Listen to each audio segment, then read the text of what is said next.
night. And is Coach Tom Thibodeau the new Zen master? Hear us out here, although that Photoshop is worth it all on its own. And you've heard of Kyrie Irving, but what about Kylie Irving? Ooh. Oh, yeah. Watch your ankles because the jump starts now.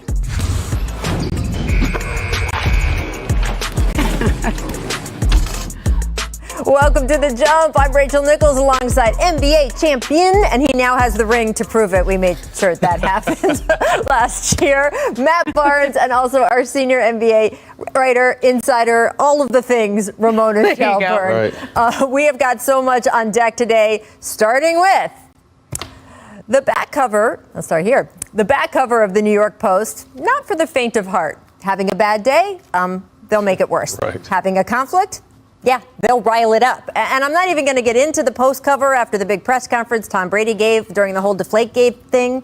You people have Google. You can look it up. This is a family show. But while New York's tabloids may often be merciless, when they do give their seal of approval, it means something. And so it was nice to see this morning's great headline commemorating the Knicks' longest winning streak since 2014. Something genuinely wonderful is happening with this team. And yeah, part of it is just what we've been talking about all season. After spending so long as one of the most poorly run organizations in sports, the Knicks are actually a functional franchise now. But it is more than that. It's the way this team is winning, with that kind of effort that has made them one of the strongest defensive teams in the league, with execution and cohesion that allows them to often be greater than the sum of their parts. No, this team does not have two MVPs like the one across the East River, but they do have players who are pushing the boundaries of how to be their best selves, most notably Julius Randle, whose expansion of his game from distance has fueled what has been a remarkable career resurgence. Coming into this season, Randle's career average from behind the three-point line, 29.5%. This year, 41%, one of the most notable single-season jumps in league history. Honestly, it's extremely rare for players to make any sort of jump of that magnitude in their seventh seasons. Usually by that point, a player has had so many chances to grow that if they haven't done it already, they're just not gonna. But of course, nothing about this past year and a half has been usual for anybody. And when the NBA shut down last March and Randle didn't find himself playing again for 9 months, he used the time to relentlessly rework his game. So it was fitting that on his way to dropping 40 last night in an OT win over the Hawks, Randle's first shot of the night was a step-back three. He only looked better from there, and he got a little help from Elfrid Payton here. Take a look. Right? He looks at the bench before the pass, right? He looks at the bench even before it goes in the hoop. I love that. There's confidence in your teammate. Him and Derrick Rose are playing great together, too. Derrick Rose, vintage floaters there, and a 6-for-6 run in the second quarter. Still, the Hawks proved just as gritty last night, and even an injury scare to Trae Young didn't slow them down much. Watch Young being helped off the court here with an ankle sprain, and we're going to get an update from Young himself when he stops by the show a little bit later. But even last night, we got the news that it was not a major injury. Here was Young's tweet after getting his ankle scanned, quote, "God had my back with this one. We be back soon. We move." Meanwhile, as Young was getting treatment, the game went into overtime, and that's when Randle again powered through the Knicks. This is a nice three and a nice pass there, too, to help seal the game. It's notable Randle has remained able to play so well at the end of games, considering this is a Tibbs team, which means Randle is leading the league in minutes. And it's also notable that with the win last night, the Knicks are now sitting in the East 4 spot, giving them home court advantage in a potential first-round playoff matchup. Even the tabloids agree. What's possible for this team just keeps skyrocketing. Get ready for some fun back covers in the months ahead. All right, so Matt, does Julius Randle make your All-NBA cut because you are looking at a competitive court? Yes, he's been playing great. Probably the most improved player in the game. I don't know if he makes All-NBA, but he's right there, definitely second team. I love his ability to expand his game and really kind of spread his wings, you know what I mean? In LA, I saw flashes. In New Orleans, you saw some more flashes, and all those flashes are kind of starting to turn into fireworks now. And you definitely got to credit Tibbs for empowering him. And this kid's a monster, man. I love to see the growth. You know, he wrote a story in the Players Tribune a little while ago, Rach, where he talked about, I don't think I knew what went into being the number one option on a team until this year. And it's not just about, okay, I got to be the guy, I got to score every night. It's, I got to do all the other things that go into leading a team. And I think he's really done that this year. Remember his history, though. He was the consolation prize for the Knicks. And they did not get Kevin Durant, and they didn't get Kyrie Irving. They didn't even get a meeting with Kawhi Leonard. They decided to fly out to Los Angeles, and kind of realizing they weren't going to get any of the three guys. They make an offer to Julius Randle, and this is what's interesting about this contract he signed. His contract for next year is not even fully guaranteed. Only $4 million of his contract is guaranteed. They have a pickup date in this summer, July and August, where they can decide to pick up their full $20 million. They also have some bonuses he has to hit, but that's what they thought of him when they signed him. Now, some of that was positioning themselves to have enough free agency room in free agency. But I think he's played so well. Like, he can do a 4-year, $100 million extension this summer. Yeah. If they offer that to him, is he your number one guy or is he your number two guy? I think he's played so well, you actually have to have that conversation. Now, maybe you don't need to chase somebody else in free agency.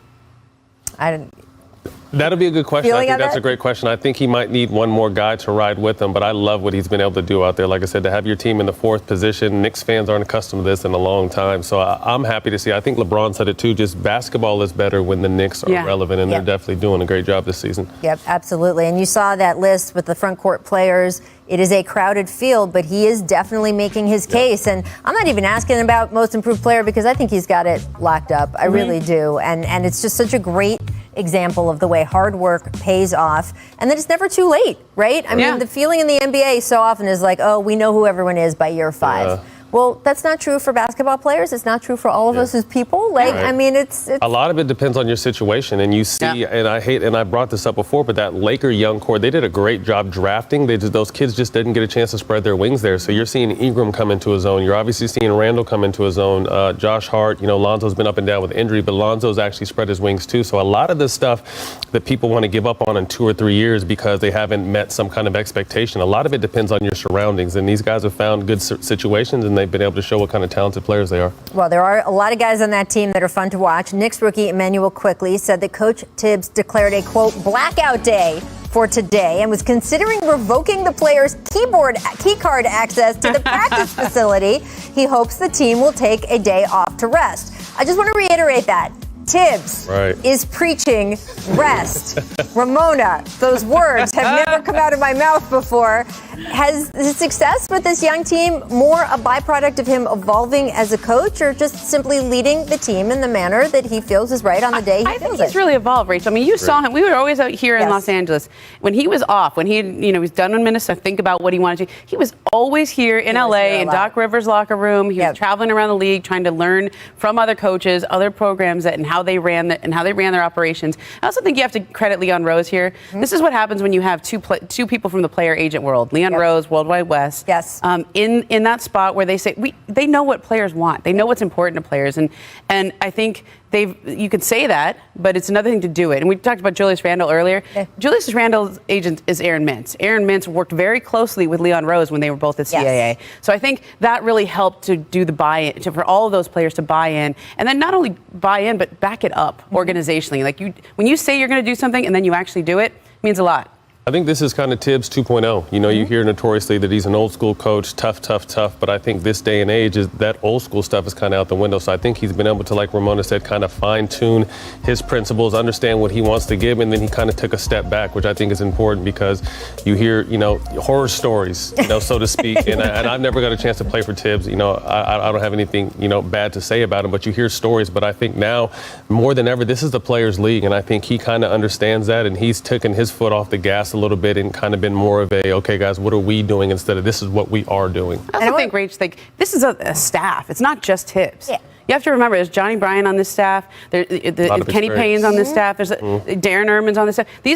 Tibbs has empowered his staff to do a lot more this time, and also just relationship building with players. So Kenny Payne knew Julius Randle in Kentucky, knew Emmanuel Quickley. When you have guys who connect with players who do really well. Talk about Johnny Bryant in Utah. Ask Donovan Mitchell about him. No, absolutely. That relationship, really, Donovan has credited for why we got such a fast start in the league. Tibbs, I do want to point out, he's still Tibbs. As I noted in the top of the show, Julius Randle leads the league in minutes. I mean, we know Tibbs teams are Tibbs teams, and honestly, that work ethic, that fire, that energy, that Tibbsness is part of why this team is succeeding so well. They brought him in for a reason. They didn't want him to be a completely different person. Right. But again, like Julius Randle, people can evolve, right? People can tweak things. And I think it's a great lesson that even old dog, new tricks, old coaches, new tricks line with Tibbs has really been interesting too, and says a lot about the Knicks as a whole and sort of how they're approaching things as a franchise now. Nobody is ever finished. Nobody is ever done. They keep working, and you can see that on the court. Let's switch gears over to the Lakers side because Anthony Davis expected to return to the lineup tonight against the Mavericks. First time since Valentine's Day with a calf strain, Achilles issues, tendinosis in his right leg. If he plays, and he does expect to, this will be his first game playing without LeBron this season. So, Matt, what are your expectations for AD tonight and Saturday night? Because these teams are going to meet again on ABC, 8:30 Eastern. When they face each other, you got Luka and the Mavs, AD, but no LeBron. Not high expectations from a standpoint. We know how great AD is. Right now, I think it's about coming back, getting his wind, getting bumped around a little bit, reacting. Because a lot of times with the injuries, when you're going through rehab, everything is kind of premeditated. Like, I know I'm going to have to cut here. I know I'm going to have to cut here. The game is going to be live action, so he's going to have to actually react to situations. And I think that's what a lot of people want to see. But I'm sure he's on a tight minute restriction. And my whole thing with this team is as long as they're healthy, doesn't matter what seed they are, they're going to be one of the favorites. And like I said, I just think AD is going to come back and try to get some sort of rhythm and win tonight. And, don't expect crazy numbers because it's not that time yet. Yeah. Rachel, I cannot stress how important these two games are. It's not a coincidence that AD's coming back for these games in Dallas. If they even win one out of these two, I think they feel pretty good about avoiding the play-in tournament. Right. But if they drop both these games to Dallas, you can go from the 5th seed to the 7th seed real fast. And Dallas is the team chasing you. I was going to say, they're very important to Dallas, too, because Dallas, as we heard from Luka Doncic and from Mark Cuban, apparently not very interested in being in the play-in tournament. So it's going to be a war, these two games, but right? I'm scared to death if worst case scenario, they'll happen to lose and be a play-in tournament, and then they're a 7th or 8th seed with Utah or Phoenix at the top. I'm scared to death if I'm those teams because, like I said, a healthy Laker team is the best team in the West. Yeah, I guess, but in a one-night scenario or a two, you never know. We see it in the NCAA tournament, right? That when it's only one game to get in or maybe even 2 wins to get in, then it becomes a little bit more rocky. We will keep track of that. But coming up later in this show, Russell Westbrook posting another monster triple-double, talked about his can-do attitude on the court. We'll explain in just a moment. Make, miss. It's a make or miss league, baby. That's it. Hey, sometimes that's it. I agree. Kawhi make exercise. Suns Sixers.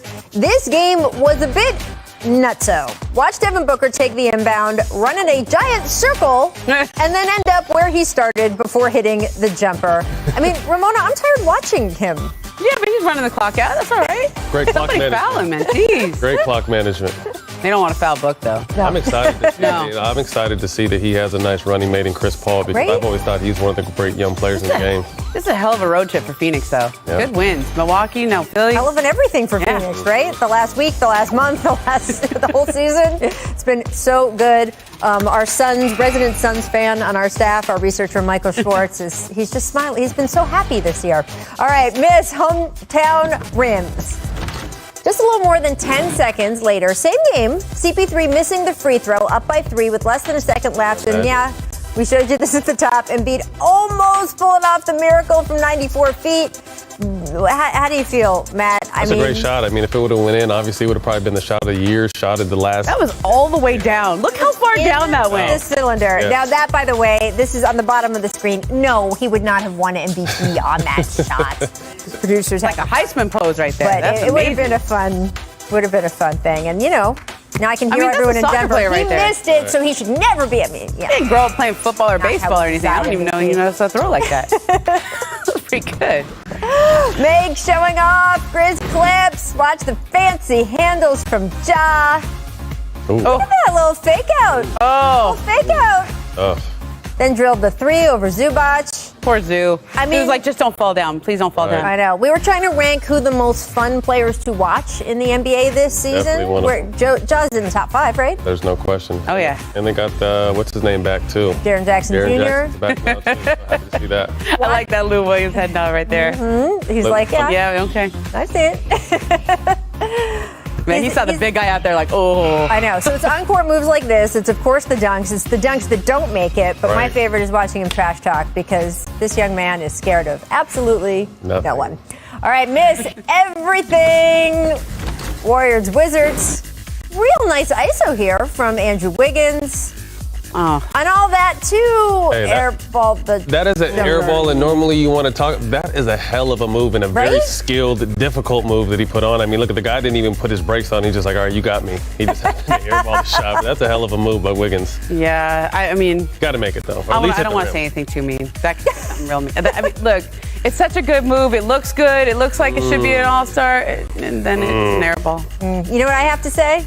Look out for the Washington Wizards, people. 6 in a row for the Wizards. There you Second go. longest win streak in the league. Yes, Ramona, 6 in a row there. Shut down the previously on fire Steph Curry last night. His streak of 30-point nights is over now. Right? Big reason for their success has been the improved play of Russell Westbrook. He notched another triple-double last night. Clearly not struggling with his confidence either, because when is he? Check out what he said after the game. My job changes every night, and I feel like I'm one of those players that if I need to defend at a high level, I can do that too. If I need to score at a high level, I can do that. Pass, I can do that. Rebound, I can do that. Want me to coach, I can do that too. I just feel like I can do everything. All right. Matt, you heard the man.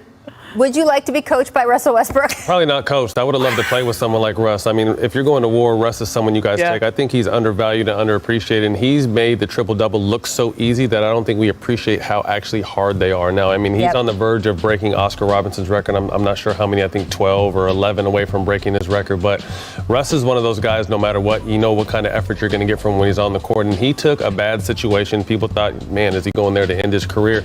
And turned it into a situation where, 6 wins in a row. I think they're in the 10th spot right now and playing really well, him and Brad Beal. So, Russ has always been able to do all of that. Mm-hmm. He's always had that full game. The question was, does he know how to pick his spots? Does he know how to do all of it in one game and when he should do all of it? And I think as he gets older, and we've had a lot of questions about whether his athleticism will translate as he gets older, that's what the key for him is going to be in the second part of his career here, in the latter stages of his career. Can he defend and also score? Can he defend and also have enough energy to get those 20 rebounds like he did last night? In the past, he's put so much on himself to score, to be the number one guy, to carry the team. And I think a lot of his coaches and a lot of his former teams would say, hey, you don't need to do all of that. All of it, right. We need you to save yourself, right? We don't need you. We don't need you to try that three-pointer. Right. Yeah. Well, can you as you get, can you downshift and still have, the same impact on the game as you had when you were in fact? Because Russ has always been a guy that's played 100 miles an hour, So now you're seeing him picking and choosing his spots, and it shows. You still see how explosive he is because he's not running 100 miles an hour now. He's taking his time and pacing himself, and then when he has to take off, he still has it. So, again, I think we need to put more respect on Russ's name, but he's had a great season. It's so interesting because, Ramona, you remember that Royce Young piece from a few years ago where he talked about some of the ways that Russ is kind of famously inflexible, has to park in the same spot every day, has to have his sandwiches cut in a certain diagonal direction. But that being said, he has shown tremendous flexibility for what his team needs when. And that was actually one of the most impressive things to me about his MVP season. The way he stepped up his performance in the clutch, the way he shifted his shot profile in that season.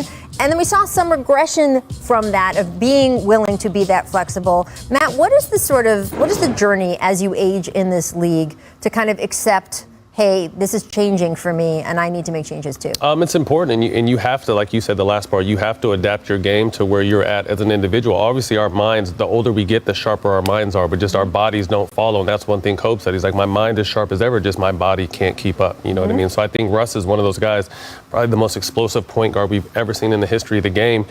How is he going to be able to? His game is going to change with his age, and he's doing a great job. I mean, I think that obviously the points per game are down, but everything else is up. And to think a point guard grabbing 20 rebounds, like I said, I just don't think we appreciate that because it doesn't happen. Do you know what the answer is? If it was easy, everybody would be doing it. Right. Coming up, Trae Young is dropping by the show. He's going to update us on that ankle injury, the key to the team's successes of late. We'll talk up Nate McMillan. You don't want to miss it.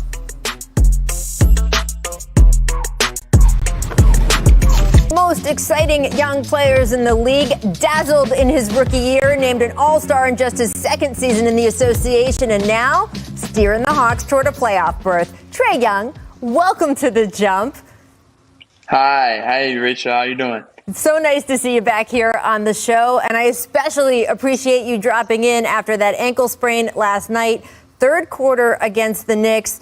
It was a little scary watching you leave the court there, but you tweeted after the game you felt pretty lucky. Give us the update. What happened post-game in terms of the doctors checking you out, and what happened when you woke up this morning? Yeah. Thankfully, I have my ankle braces on.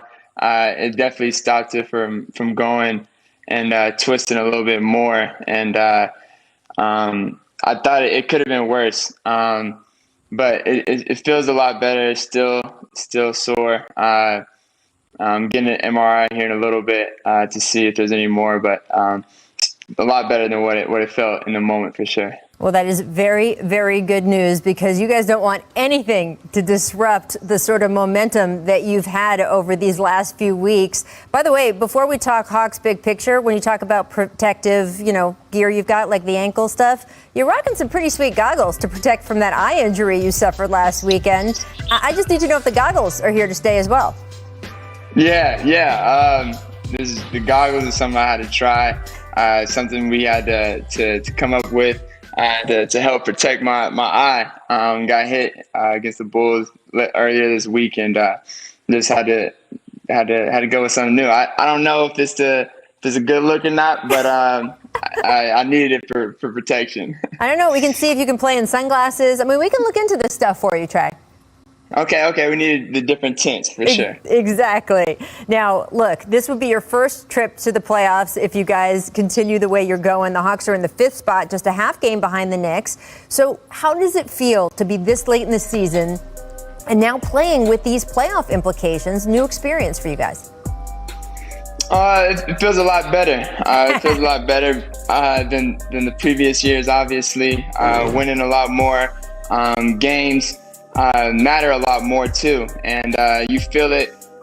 Each game matters, and we're approaching each game and taking each game seriously. And I think it's shown recently, and hopefully we can get guys back. Hopefully we have a lot of guys still injured, and then me going down last night. We gotta get some guys back healthy before the playoffs. But I think we're on the right track.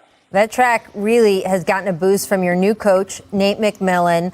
Look, Eastern Conference best 18-7 since his hire. Atlanta also has the best offensive efficiency in the conference overall in that time span as well. What are some of the specific things Nate has been working with you guys on that has led to this kind of success?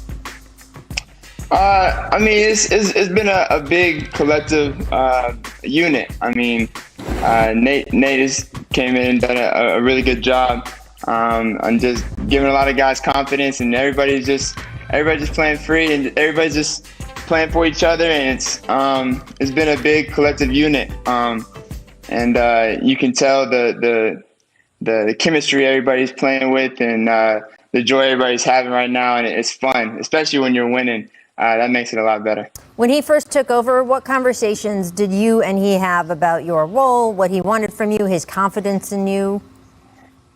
I mean, he wanted to use me as a weapon, and he has a lot of confidence in me, and he just wants me to be me, and just to continue to be a leader and grow in certain areas, and he's just continuing to push me and give me a lot of really good advice too.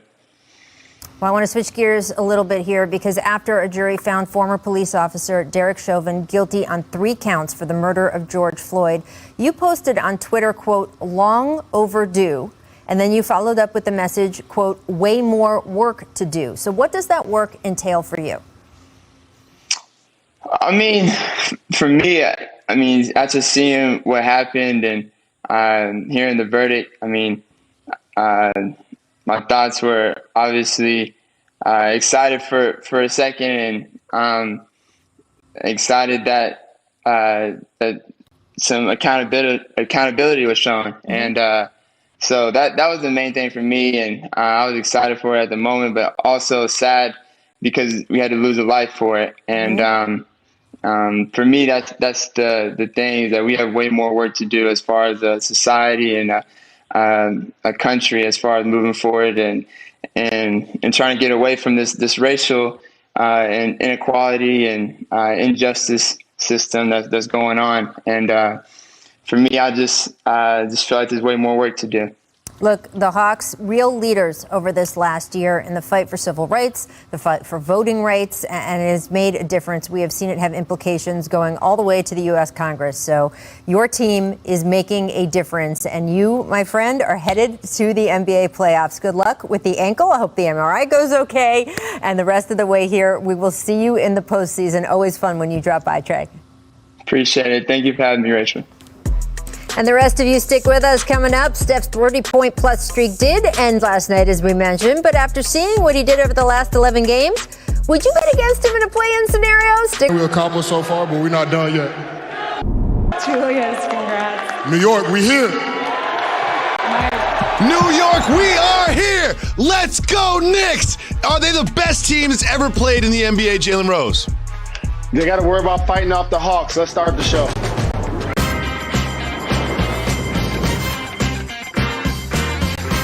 The Knicks can't lose. He is Jalen Rose. I'm David Jacoby. We are Jalen and Jacoby. What up, What dog? is it that we do? We give the people what they want. We will have Wolverine legend, soon-to-be Hall of Famer Charles Woodson joining the show. But we start with the New York Knicks. It does not matter who they play, where they play. They cannot lose. They've now won 8 straight. Behind the work of that man, Julius Randle, Jalen Rose, are the Knicks for real? Yes, they are. Thank you very much. We can move on. Celebrate good times. It's sad that Spike Lee and Charles Oakley had to walk for you New York Knickerbocker fans to enjoy your team. But I want to celebrate that gentleman right there, Julius Randle. I watched the games. Quickly is balling. Quick release from 3. Derrick Rose has been on fire these last few games. RJ Barrett improved points, rebounds, assists, shooting the 3, making free throws. But Julius Randle, Jacoby, look at the lead. has not only become an all NBA caliber performer, he's going to be somebody that garners MVP votes. Oh, yeah. I got to tell you a secret. You ready for this? I'm ready. I actually got an MVP vote before. I believe it, like a number 5, because people forget. You don't just vote for the MVP. You get 5 slots to fit in. And Julius Randle's going to get some number 5s. He's going to get some, and you deserve it. In my heart, you're the MVP, Jalen Anthony Rose. But I'm glad you mentioned the other players on the Knicks as well, because Quickly, in the middle of the season, had a real rough patch. He's been playing well lately. Derrick Rose, with all the braids, he's been just a veteran leadership. This group is a really nice mix of vets that can get the job done and young players that are developing and playing at a high level. You've got Derrick Rose out there, Reggie Bullock out there, Julius Randle out there, people who are veterans in the league that know what they're doing. Then you've got Quickly, and you've got RJ Barrett and Mitchell Robinson when he's healthy. Like, this New York Knicks team is so fun to root for. I've completely forgot that there's another team across the river. I'm on the Knicks bandwagon. I'm jumping on the bandwagon. I'm all the way on it. You know I'm a die easy fan. If they were in the 12th seed, I wouldn't even be talking about the Knicks. But I might buy a jersey. I'm going to get a custom jersey with my name on the back. That's what I'm going to do. Whoa. I love this Knicks team so much. And they are now, wait for it, Trae Young twisted an ankle. I hope he's back. I hope he's back in the court soon. The Hawks have been playing well lately, but I'm sorry they're not playing as well as the New York Knicks, who have won 8 games in a row and are now the 4th seed. Imagine a hypothetical scenario in which the New York Knicks host a game 1 of a playoff series in the year 2021. Probably won't happen. They've got a much harder schedule than the other teams in the East that they're competing with, but this is something right now that I'm just going to celebrate and enjoy. New York City is on fire, and it has nothing to do with Kevin Durant, Kyrie Irving, and James Harden playing for the Brooklyn Nets. It has everything to do with RJ Barrett, Julius Randle, Derrick Rose, and Emmanuel Quickly. Try to tell anyone that would listen, that has a pulse on New York City, the Nets are popular everywhere except New York. This is still a Knicks town. Don't get it twisted. Now, I'm glad you brought up the fact that you have an MVP vote, because there's something bubbling up beneath the surface that must be discussed, and that is not Julius Randle's candidacy for MVP. It is Steph Curry's. And he was asked about it, and let's listen to hear what Wardell Stephen Curry had to say. Are you the MVP this year? I mean, I gotta be. Okay. All right. I probably won't get it, but I mean, whatever. No, don't say that. Keep going like this, and that nobody will be able to. I'm just you setting. keep this going. I like to be dramatic sometimes, so I'm just setting the table. I know you do. Now, Jalen, you mentioned that you have a vote, and I mentioned that you've got to put 5 names down for MVP. I don't think there'll be a single voter that will have Steph Curry in that number 1 spot, but he'll be on a lot of people's lists. Where would you put him on yours? Now, I got to clarify something because I know you don't really listen to what I say. I don't. You're acknowledging that I have an MVP vote. What I said prior is I received I heard. Vastly different. Someone put you in at number 5. Someone put you in at number 5. That was probably in your phone. Other than injuries, I guess I'll call this the all Kawhi team. It's like he plays on a great team in the Western Conference. He has great stats, but since he misses a lot of games, like LeBron James, for example, is going to fall into that category this year. Yep. We're not going to bring him up in this category. How about best players on best teams? Oh, we're going to reward winning. Oh, that's right. We're not going to talk about Devin Booker or Chris Paul. Oh, we're not going to talk about Donovan Mitchell. Got it. Or Giannis. So now, or Giannis for that matter. Down, exactly. Now as we sip down to who we feel like is going to win it. I feel like the Joker's number 1 in pole position. Hasn't missed a game this year. Points, rebounds, and assists have been outstanding in the Western Conference. Now doing it without Jamal Murray. I would say Joel Embiid is my number 2 candidate. And by the way, if he'd have made that shot last night, oh my goodness, that 90-foot heave was crazy. But he's been so very dominant. I would say he's number 2. Number 3, Stephen Wardell Curry. And by the way, if he goes on a streak that doesn't have to be like historic like it was previously where he's hitting like 10 threes a game, but if he does a version of that, I got news for everybody. The MVP has not been decided yet. It has, Jalen. Yes, it has, Jalen. You know it's been decided. Not. Jokic has the MVP. He has it. It is his. It's really a race for 3rd right now, and it's hard for him to come out with this sound when he went 2 for 14 from 3 last night. I saw you, Steph. You've been on a great run, but you went 2 for 14 from 3 last night. He's not the MVP. He will get a lot of number 3 votes. He'll get a lot of number 4 votes, but he's not the MVP. You know it is the Stretch Mark 5's award to lose right now. You know that. You're putting him at number 1. I promise you will. I know you will. I do. That's why when you had me do a list, I said the Joker was 1. I said Embiid was 2. I said Steph is 3. And I'm giving Julius Randle 4. Really? How about that? Dame's so mad. Dame's watching the show right now, so mad at you. He sent you a watch, dog. He sent you a watch. He said no one's watching the games. I guess you're not watching the games. I thought I'm the only one caught up in the New York hype. He's not even on the list. Julius Randle's not even on the list. But right now, this is a race